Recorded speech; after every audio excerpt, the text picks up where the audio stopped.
अब हम डिस्कस करते हैं जो फाइनेंशियल इंडस्ट्री को परेशान किए हुए हैं, एक ऐसा मॉडल जिसे हम बोलेंगे expected credit loss model, ECL model. जो फाइनेंशियल इंस्टीट्यूशंस हैं, बैंक्स हैं, वो इस बात से परेशान थे कि उनके यहाँ बहुत ज़्यादा नॉन परफॉर्मिंग एसेट्स हैं। अब नॉन परफॉर्मिंग एसेट्स का तभी पता चलता था जब ये लोग भाग जाते हैं। हमारे देश में भी कुछ बड़े नाम आगे आए जो बड़ी बड़ी कंपनी चलाते थे और एकदम से अखबारों में खबर छपी कि ये लोग भाग गए हैं। क्या कोई ऐसा तरीका है कि हमें पता लग जाए कि जो लोग ना नुकर कर रहे हैं, पैसे टाइम पे नहीं दे रहे हैं, उनकी ईएमआईज बाउंस हो रही हैं या वो इस कैटेगरी में आते हैं कि उनका पैसा वापस आने की उम्मीद नहीं है, और ये भी लगता है, ये भी अंदेशा लगता है कि ये भाग गए तो क्या कर सकते हैं, कुछ नहीं कर पाएंगे हम। ऐसे लोगों पे, ऐसी कंपनीज़ पे कैसे नज़र रखें कि ये कंपनीज़ डिफ़ॉल्ट में जा सकती है, ये कंपनीज़ हमें घाटा दे सकती हैं। पहले एक ही टाइप का मॉडल होता था, इनकर्ड लॉस मॉडल, कि जब लॉस हो गया तब हम फाइनेंशियल एसेट को इम्पेयर करते थे और फ्यूचर की जो भी अर्निंग्स थी उन्हें हम इस नेट कैरिंग अमाउंट पे रिकॉग्नाइज करते थे। हमारे पास कोई चारा नहीं था इस लॉस को दिखाने का जब ये लॉस हो जाता था। अब इस बात को बहुत देर हो जाती है कि लॉस हो गया और आपने अपने पीएनएल को हिट किया, तो जो शेयर होल्डर्स हैं, जो इन्वेस्टर्स हैं, बड़े ठगे से महसूस करते थे कि आपने इसके बारे में हमें पहले क्यों नहीं बताया। आप आगाह भी तो कर सकते थे कि ऐसा चल रहा है, ये लोग पैसे नहीं दे रहे हैं, या इनके ऊपर कैसे लगाम कसी जाए और कैसे इस प्रोसेस को इम्प्रूव किया जाए कि वो लोग पेमेंट टाइम पे कर दें, ताकि उनकी जो क्रेडिट वर्दीनेस है उसके ऊपर फ़र्क पड़े। और अगर उनकी क्रेडिट वर्दीनेस पे फ़र्क पड़ता है तो वो लोग थोड़े सजग हों कि वो पेमेंट्स टाइम पे करें और हमारा जो इंस्टीट्यूशन है वो भी खतरे में ना आए। इसके लिए क्या तरीका खोजा जाए, तो एक नया मॉडल इशू किया गया, एक्सपेक्टेड क्रेडिट लॉस मॉडल, जिसमें हमें 3 स्टेजेस में डिवाइड किया किसी भी क्लाइंट की, किसी भी कस्टमर की क्रेडिट वर्दीनेस को, स्टेज 1, स्टेज 2 और स्टेज 3। स्टेज 1 में एसेट परफॉर्मिंग एसेट है, कोई रिस्क नहीं है, कोई ज़्यादा रिस्क नहीं है, हमने किसी पार्टी को लोन दिया है। ईसीएल मॉडल अप्लाई होता है उन्हीं फाइनेंशियल एसेट्स पे जो अमोर्टाइज कॉस्ट पे मेजर हो रहे हैं, या ऐसे एसेट्स जो फेवरली थ्रू ओसीआई पे मेजर हुए हैं बट उनका जो अंडरलाइंग एसेट है वो कॉन्ट्रेक्चुअली एग्रीड कैश फ्लोज है, सोली पेमेंट ऑफ प्रिंसिपल इंटरेस्ट है। इसमें भी डाउट हो सकता है रिकवरेबिलिटी पे।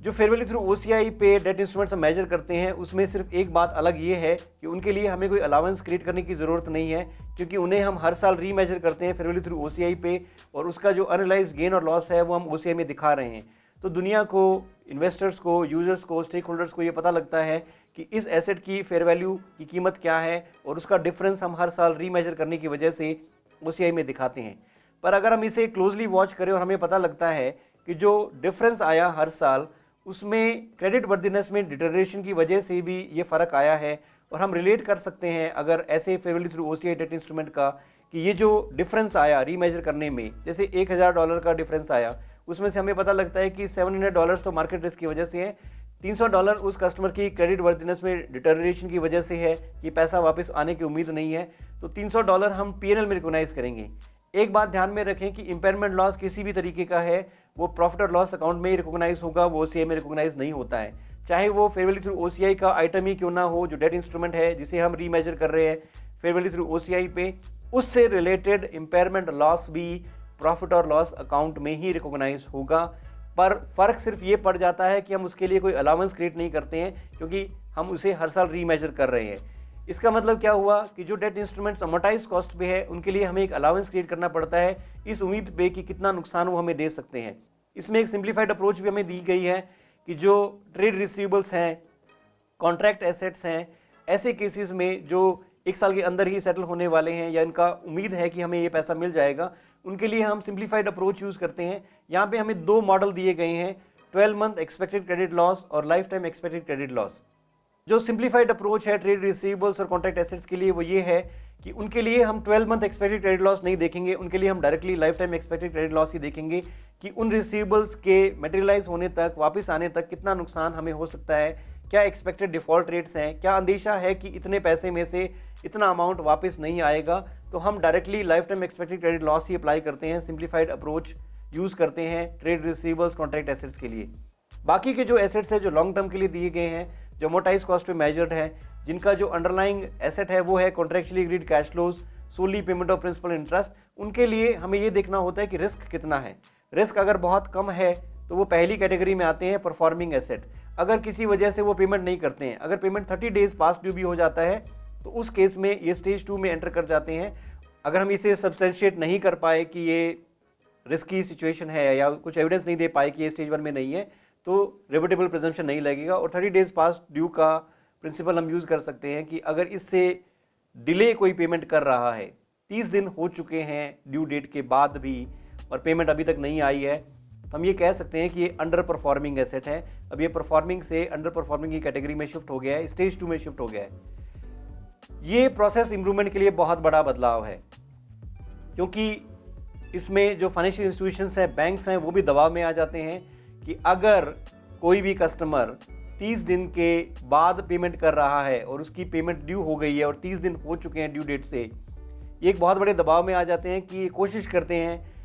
क्लाइंट्स को, कस्टमर्स को कॉल करके उनसे रिक्वेस्ट करते हैं कि आप कोशिश करें कि 30 दिन के अंदर अंदर पेमेंट कर दें। इस वजह से क्या होगा, जो फाइनेंशियल इंस्टीट्यूशंस है वो भी थोड़े सजग हो गए और जो कस्टमर है उसे भी लगता है कि उसका क्रेडिट स्कोर इंपैक्ट होगा, उसकी जो क्रेडिट वर्थिनेस है मार्केट में डिटेरियोरेट होगी। अगर उसकी पेमेंट 30 डेज के ऊपर ड्यू हो जाती है तो उसे उस कैटेगरी में डाल दिया जाएगा जिसमें वो रिस्की सिचुएशन में आ जाएगा और फाइनेंशियल इंस्टीट्यूशंस उसकी क्रेडिट वर्थिनेस के लिए मार्क कर देंगे कि ये वाला जो कस्टमर है अब इतना अच्छा नहीं रहा, ये स्टेज 2 में शिफ्ट हो गया है। तो प्रोसेस इंप्रूवमेंट के लिहाज से भी मैं इसे बहुत अच्छा कदम मानता हूं, क्योंकि जो भी एंटिटीज़ हैं, जो भी कस्टमर्स हैं, जो भी फाइनेंशियल इंस्टीट्यूशंस हैं, बैंक्स हैं, इनके ऊपर एक दबाव बनता है कि पेमेंट इस कैटेगरी में नहीं जानी चाहिए, क्योंकि अगर वो स्टेज 1 में होता है तो ये 12 month expected credit loss calculate करते हैं कि 12 महीने के दौरान कितना नुकसान ये कस्टमर हमें दे सकता है, उसी का हम लॉस अलाउंस क्रिएट करते हैं। हम अभी एसेट को इम्पेयर नहीं करते, हम एक लॉस अलाउंस एक्सपेंस डेबिट करते हैं पीएनएल में, हम एक लॉस अलाउंस एक्सपेंस डेबिट करते हैं पीएनएल में, एक लॉस अलाउंस बैलेंस क्रिएट करते हैं जो कि फाइनेंशियल एसेट्स के साथ दिखाया जाता है कि इतना नुकसान हो सकता है। स्टेज 1 में हम एसेट को इम्पेयर अभी नहीं करते हैं, हम अभी भी interest calculations gross carrying amount पे ही करते रहेंगे और इस लॉस अलाउंस को बैलेंस शीट में जैसे हम पीपी के आइटम को लेस अक्यूमुलेटेड डेप्रिसिएशन करके दिखाते थे, वैसे ही financial assets less loss allowance हम प्रेजेंट करेंगे, पर इंटरेस्ट कैलकुलेशंस हम अभी भी ग्रॉस कैरिंग अमाउंट पे करेंगे, एसेट इम्पेयर नहीं होगा स्टेज 1 में। तो अगर हमें लगता है इनिशियल रिकॉग्निशन पे कि बहुत ज़्यादा सिग्निफिकेंट रिस्क नहीं है तो इनिशियली हम उन्हें स्टेज 1 में रिकॉग्नाइज करते हैं। अगर हमें इनिशियल रिकॉग्निशन पे भी पता है कि रिस्की इन्वेस्टमेंट है तो हम डायरेक्टली भी उसे स्टेज 2 में ला सकते हैं। और क्रेडिट इम्पेयर्ड अगर हमने कोई एसेट लिया है तो वो डायरेक्टली हो सकता है स्टेज 3 में आ जाए कि हमारा एसेट पहले दिन ही इम्पेयर होकर रिकॉग्नाइज हो रहा है बैलेंस शीट में। तो स्टेज 2 के अंदर भी हम ग्रॉस कैरिंग अमाउंट पे ही कंटिन्यू करते हैं अपने इंटरेस्ट कैलकुलेशन को। हम लॉस अलाउंस हमारा बढ़ जाता है, एकदम से रिमार्केबल शिफ्ट आता है लॉस अलाउंस में जो पीएनएल में हिट होता है। इसी जगह पे कैच है कि एंटिटीज़ या बैंक्स या फाइनेंशियल इंस्टीट्यूशंस कोशिश करें कि हमारे किसी भी कस्टमर को वो स्टेज 1 से स्टेज 2 में जाने ना दें, रिक्वेस्ट करें कि आप 30 दिन के अंदर पेमेंट कर दो। इस वजह से एक प्रोसेस इंप्रूवमेंट होगा, सजग हो जाएंगे सभी लोग, सब लोग अलर्ट हो जाएंगे, तो पेमेंट डिले नहीं होगा और सबके नज़र में आ जाएगा कि ये लोग भाग सकते हैं या ये लोग रिस्की सिचुएशन में है। अब रिक्वायरमेंट क्या है?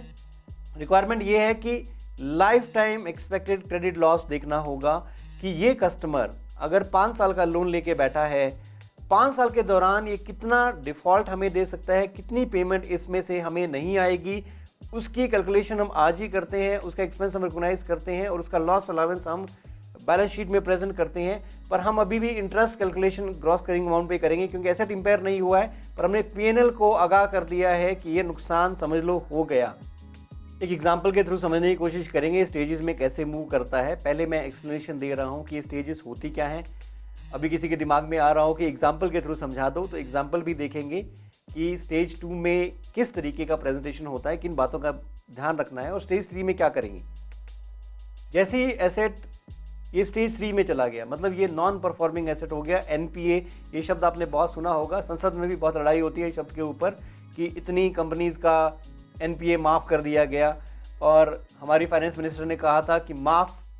कर दिया गया का मतलब ये नहीं है कि हम पैसे मांगना छोड़ देंगे, हमने राइट डाउन किया है, माफ़ नहीं किया है। मतलब हम अभी भी, हमारी जो रिकवरी एजेंट्स हैं, जो इंस्टीट्यूशंस हैं, अभी भी उन लोगों से पैसा रिकवर करने की कोशिश कर रहे हैं, उनको छूट नहीं दी गई है। हमारी बैलेंस शीट को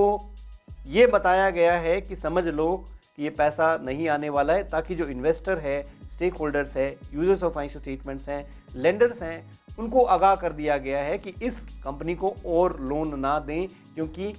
ये वाले जो कैटेगरीज हैं ये पहले भी पैसा नहीं लौटा रहे हैं, आगे कभी इनको लोन मत देना, ये ब्लैक लिस्ट हो गए हैं, इनका पैसा पहले भी बैंक ने राइट डाउन करना पड़ा और बैंक भी दुनिया को ये बता रहा है कि हमारा इतना नुकसान हो चुका है, हमारे शेयर्स में आप इन्वेस्ट करते हैं, हमारी संभावनाओं में अगर आप कुछ खोज रहे हैं तो हमारी आपसे रिक्वेस्ट है कि ऐसी संभावना ना खोजें, क्योंकि हमने बहुत एनपीए राइट डाउन किया है। भारत में ये अकाउंटिंग स्टैंडर्ड बैंक्स के लिए इम्प्लीमेंट होना था 1 अप्रैल 2018 को, पर हमने पोस्टपोन कर दिया क्योंकि हम तैयार ही नहीं थे इस मॉडल को इम्प्लीमेंट करने के लिए। अभी एनपीएस बहुत ज़्यादा लार्ज वॉल्यूम में लूम कर रहे थे, तो इस वजह से हमने एक बार के लिए आरबीआई ने ये सोचा कि फाइनेंशियल इंस्टीट्यूशंस में विश्वास कहीं डगमगा ना जाए, इस वजह से हम इसे दुरुस्त करते हैं। फ्यूचर में कोई डेट देंगे जब बैंक्स इंड एस इम्प्लीमेंट करेंगे। तो अभी भारत में बैंकों ने इम्प्लीमेंटेशन नहीं किया है इंड एस का, जब होगा तब ये लागू होगा। अभी बाकी एंटिटीज़ अगर फाइनेंशियल एसेट्स में डील करती हैं, उनके अमोर्टाइज कॉस्ट पे फाइनेंशियल एसेट्स हैं, उन्हें इम्पेयरमेंट के लिए ईसीएल मॉडल का इस्तेमाल करना होता है। तो थर्ड स्टेज में ये एनपीए करार कर दिया गया। अब हमारा जो ग्रॉस कैरिंग अमाउंट है उसमें इम्पेयरमेंट लॉस चार्ज होगा। जो भी लॉस अलाउंस हम क्रिएट कर रहे थे वो लॉस अलाउंस अब डायरेक्टली हिट करेगा इस एसेट को और नेट कैरिंग अमाउंट पे एसेट रिकॉग्नाइज होगा। फ्यूचर में कोई भी इंटरेस्ट इनकम हम रिकॉग्नाइज करेंगे वो इस नेट कैरिंग अमाउंट पे रिकॉग्नाइज करेंगे। इस तरीके से मूवमेंट होता है मेरे 3 स्टेजेस में ईसीएल मॉडल के।